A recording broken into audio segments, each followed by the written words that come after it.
નમસ્તે, જય શ્રી કૃષ્ણ. હું છું પરમાર કીર્તિ. હાલ બધીનું રનિંગ ચાલી રહ્યું છે અને મારું રનિંગ હતું જે પૂરું થઈ ગયું છે. મારું જસ્ટ પીએસઆઈનું રનિંગ હતું. કોન્સ્ટેબલમાં હું ઓલરેડી સિલેક્ટેડ છું. તો આ વિડીયો મારું રનિંગનો આખો એક્સપિરિયન્સ કે ત્યાં અંદર શું હોય, કઈ રીતના જવાનું, તમને શું ધ્યાન રાખવાનું, એ બધા માટે છે. પહેલાં તો એ કે ગ્રાઉન્ડ બહુ વ્યવસ્થિત છે, સ્ટાફ પણ બહુ વ્યવસ્થિત છે, તમને ફૂલ સપોર્ટ કરે અને મોટિવેટ કરે. ને ત્યાં આપણે બધે વાતાવરણ જેવું હોય છે કે રનિંગ થઈ જાય છે, મિનિટ ટાઈમ પણ ઘણાનો ઓછો આવે છે, એટલે રનિંગમાં કંઈ બીક જેવું નથી કે થોડો ડર લાગતો હોય એવો. તો ફર્સ્ટ તો આપણે શરૂઆત કરીએ હવે રનિંગની કે કઈ રીતના હોય છે. જો દર વખતે પહેલાં એવું હતું, આગળની ભરતીની જ્યારે હું હતી ત્યારની વાત કરું તો પહેલાં જો પીએસઆઈ આવતું, પછી કોન્સ્ટેબલ પીએસઆઈ પહેલાં આવતું ને પછી કોન્સ્ટેબલ આવતું. હવે આ વખતે તે એવું કંઈ લાગતું નથી કે મારી સાથે જ મારું ખાલી પીએસઆઈમાં ફોર્મ છે, પણ મારી સાથે જે એવી છોકરી હતી કે જેનું બંનેમાં ફોર્મ હતું.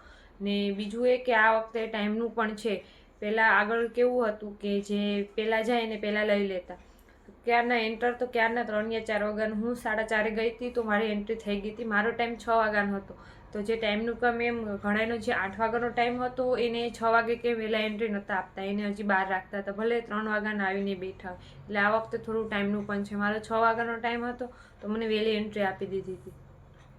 તો હવે આપણે શરૂ કરીએ. તો ફર્સ્ટ જ્યારે આપણે એન્ટર થાય ત્યારે આપણું એક કોલ લેટર ને આપણું કોઈ આઈડી પ્રૂફ, આધાર કાર્ડ, ચૂંટણી કાર્ડ કે જે તમે લઈને ગયા હોય એ બે ચેક કરે છે. અને બીજું લેડી પોલીસ હોય છે, તે આપણી પાસે બીજું કોઈ વસ્તુ નથી ને સ્માર્ટ વોચ કે બીજું કંઈ અંદર કોઈ લઈને ગયા હોય એ ચેક કરે છે. એના આગળ જતાં આપણે પહેલાં બેસાડવામાં આવશે, પછી ત્યાંથી આપણે આપણો ચેસ્ટ નંબર દેવામાં આવશે લાઇનમાં. ને એક સાથે 200ને બેસાડે, કારણ કે 200નું રનિંગ હોય એટલે, અને એ પ્રમાણે 200-200ના ચેસ્ટ નંબર દેવામાં આવે. ચેસ્ટ નંબરથી આગળ જતાં પગમાં ચિપ્સ બંધાય. ને એમાં એ લોકો ધ્યાન રાખવાનું કહેતા કે જે આગળ રનિંગ કરેલા હોય છે એને તો ખબર હોય છે કે 2 પગમાં બાંધવાની હોય છે, પણ જે નવા હોય ને ઘણાને ખબર ના પણ રહેતી હોય ને એક એક પગમાં બાંધીને આગળ જતા રહે છે ને એ લોકોને પાછા મોકલે છે. તો જો તમે નવા હોય તો ધ્યાન રાખવાનું કે 2 પગમાં ચિપ્સ આવશે એક.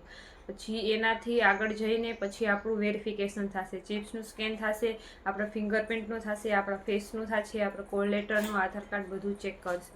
એ વેરિફિકેશન થયા પછી આપણે આગળ જ્યાં ગ્રાઉન્ડનું રનિંગ થાય છે એ જગ્યાએ લઈ જાય છે. ને ત્યાં પણ થોડીક વાર બેસાડે છે. ને આપણે જ્યારે ગ્રાઉન્ડની અંદર એન્ટ્રી થાય એ પહેલાં આગળ એક કેમેરો હોય છે. એ કેમેરા ઉપર આપણે આપણું નામ પૂરું બોલવાનું કે અમારું નામ, ને પછી ગ્રાઉન્ડની અંદર એન્ટર થવાનું. ને ત્યાં તમને જો સ્વેટર પહેરીને દોડો તો સ્વેટર પહેરીને પણ દોડવા દે છે, ને એ હોય તો એને નીકાળવા પણ દે છે. પણ જે તમે જે ચેસ્ટ નંબર લગાડેલા હોય છે, જો સ્વેટર પહેરીને તમે રનિંગ કરવાનું હોય તો ચેસ્ટ નંબર છે સ્વેટર ઉપર પહેરવાનો, બાકી એની અંદર. ને ટોપી કે જે ફેસ ઉપર કોઈ વસ્તુ નથી રહેવા દેતા. હું પણ ટોપી પહેરીને ગઈ હતી અને મારી પણ કઢાવવામાં આવી હતી. એટલે ટોપી કે કાનપટ્ટી કે જો તમને એવું કંઈ હોય તો તમે કાનમાં રૂ કે કોટન કે એવું લઈ જઈ ભરાવીને દોડી શકો છો, બાકી ફેસ ઉપર એવું કંઈ નથી લગાડે. તો સ્વેટર પહેરીને તો રનિંગ કરવા દે છે. ને ગ્રાઉન્ડ બહુ વ્યવસ્થિત છે. આપણે આરામથી 4 રાઉન્ડ, એમ થાય કે સ્ટાફનો પણ ફૂલ સપોર્ટ હોય છે, મોટિવેટ કરતા હોય છે. આપણું આરામથી ગ્રાઉન્ડ પરથી જાય 9.5 મિનિટ ગાયગા પૂરું થઈ જાય. જી છે એ બધી 9.5 મિનિટનો ખેલ છે. જો તમે દોડી જાઓ, તમે લગાવી જાઓ તો તમારું ગ્રાઉન્ડ પાસ થઈ જાય. ને જો હવે આગળની પ્રોસેસ કહું તો જ્યારે ગ્રાઉન્ડ પૂરું થઈ જાય તો 4 રાઉન્ડ પૂરા કરીને અંદર કાર્પેટ પાથરેલું હોય છે, ત્યાં આપણે થોડી વાર રેસ્ટ અને આરામ કરવા દઈએ છીએ. અને અંદર ત્યાં પાણીની પણ વ્યવસ્થા હોય છે. તો આપણું રનિંગ પૂરી થઈ જાય પછી ને થોડીક વાર આરામ 10-15 મિનિટ જેવું થાય તો આપણું રિઝલ્ટ ત્યાં ને ત્યાં બનીને આવી જાય. પછી ત્યાં આપણું રિઝલ્ટ, એટલે આપણે જે ચેસ્ટ નંબર હોય એ પહેલાં પાસ થયા હોય એના ચેસ્ટ નંબર બોલે. તો જેના ચેસ્ટ નંબર બોલે એ લોકો પાસમાં સિલેક્ટેડ હોય, તો એ લોકોને અલગથી કહે. ને જે ત્યાં એનો પાસ ના થયા હોય ને ત્યાંથી જે ફેલ થયા હોય તો એને ત્યાંથી એક લેટર ભરાવવામાં આવે, એવી રીતના કે નથી થયું, પાસ નથી, એટલા મિનિટમાં પૂરું થયું. ત્યાં તમને મિનિટ પણ કહે, જો તમારું પાસ થયા હોય તો પણ તમારી મિનિટ કહેશે, અને ફેલ થયા હોય એ પણ તમારી મિનિટ કહેશે. જો ફેલ થયા હોય તો ત્યાંથી એક લેટર લખીને ડાયરેક્ટ બહાર જવાનું થશે. અને જો પાસ થયા હોય ને તો એને આપણા કોલ લેટરમાં સિક્કો લાગશે. આપણા કોલ લેટરમાં ટોટલ 3 સિક્કા આવશે. પહેલો જ્યારે આપણે ચિપ્સ વેરિફિકેશન કર્યું, આખું ડોક્યુમેન્ટ ને બધું પતી ગયું ત્યારે સિક્કો આવશે, ને એ સિક્કો લાગીને આપણે ગ્રાઉન્ડની અંદર એન્ટ્રી થશે. સેકન્ડ સિક્કો આવશે આ રનિંગ પૂરું કર્યા પછી. આપણે જો રનિંગમાં પાસ થઈ ગયા હોય તો રનિંગ પાસનો એક સિક્કો આવશે. એ 2 સિક્કા છે. ને આપણે પાસ થઈ ગઈ પછી આપણી આગળની પ્રોસેસ હાઇટની આવે છે.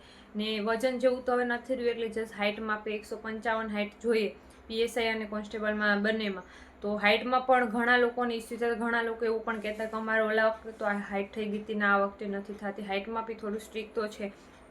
તો હાઇટ થઈ જાય ને હાઇટમાં તમને બધું વાળમાં નાની એવી પિન હેરસ્ટાઈલ બધી વસ્તુ મોજા પણ ઉતારે એકદમ એવી રીતના હાઇટ માપે છે. એટલે તમે કોઈ હેરસ્ટાઈલ જો ઓરાઈને જાઓ તો તમને ત્યાં કાઢવી પડશે, સાદું નોર્મલ થઈને જવાનું, પણ નહીં એવી રીતના આપણી હાઇટ માપે છે. અને હાઇટ પતી જાય એ પછી આપણો એ ત્રીજો સિક્કો લાગશે એ હાઇટ પણ થઈ ગઈ, રનિંગ પણ થઈ ગયું અને ડોક્યુમેન્ટ વેરિફિકેશન થઈ ગયું.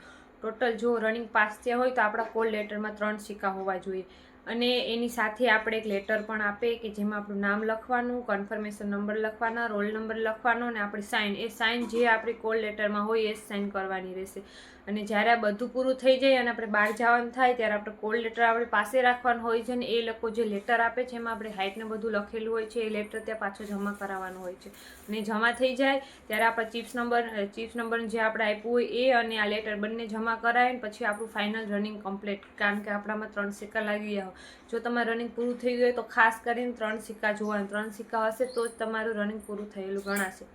ત્યારબાદ બહાર આપણે ગેટ સુધી આપણે રીતના થઈ જવાનું એટલે રનિંગ પૂરું થઈ જાય. જો તમારે બધાને રનિંગ હોય તો બધાને ઓલ ધ બેસ્ટ, વ્યવસ્થિત કરજો, થઈ જશે તમારાથી, કોન્ફિડન્સ રાખજો. આભાર.